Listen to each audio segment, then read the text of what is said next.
callers. We go to Derek in Toronto on the international line. Derek, welcome to the program. Go ahead. Hi, Mr. Nori and Mr.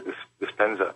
I was just listening tonight about this placebo thing, and it reminded me of the stories of the unicorn, in starting from the Dark Ages, where the alicorn was used as a remedy to a lot of unexplained diseases back then, and alchemists were using shards of alicorn, the unicorn's horn, and propagating a lie about a unicorn. Period.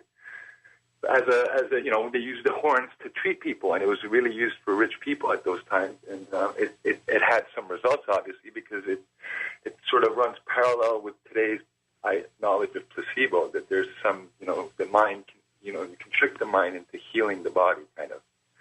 And just wondering whether you have anything to add to whether whether there's any parallels between placebo and the story of the unicorn. Well, it could be allegory and it could be true, but the physiology is exactly the same. When you put high value on something and people want it more, the more that they want it, the more that they feel like they need it, the better results they get from it. And if you assign meaning, as I said earlier, to whatever it is, and say, for example, the doctor's enthusiastic about a new medication, but it's really a placebo, and the doctor has a certain amount of command, that enhances the effects of the placebo. So the placebo has a mystique to it because it's set up on conditioning or conditions. And so by assigning meaning to something like the unicorn horn, whether it's a fable or truth, it's the fact that the person really accepts, believes, and surrenders that it could heal them. And it's that particular process that really makes the difference. So here's an example.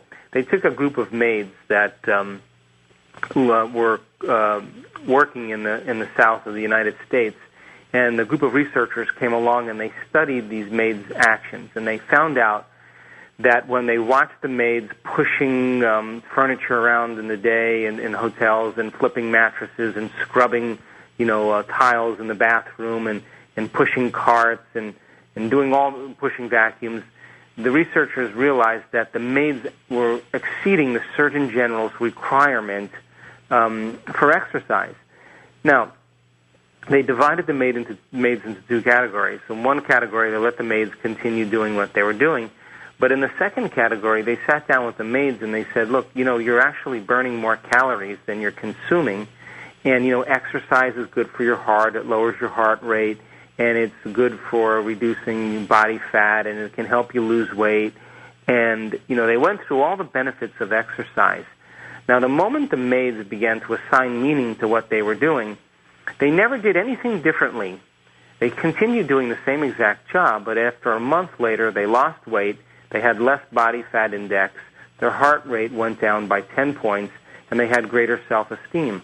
So when we understand, when we assign meaning to what we're doing, we gain greater value. So all the lore and the mysticism that goes along with anything, and if it's wanted really badly or if it has a high value, then we put more intention, more meaning behind it, we get greater results. Okay, we've got more calls for you. Jeremy is in Yakima, Washington.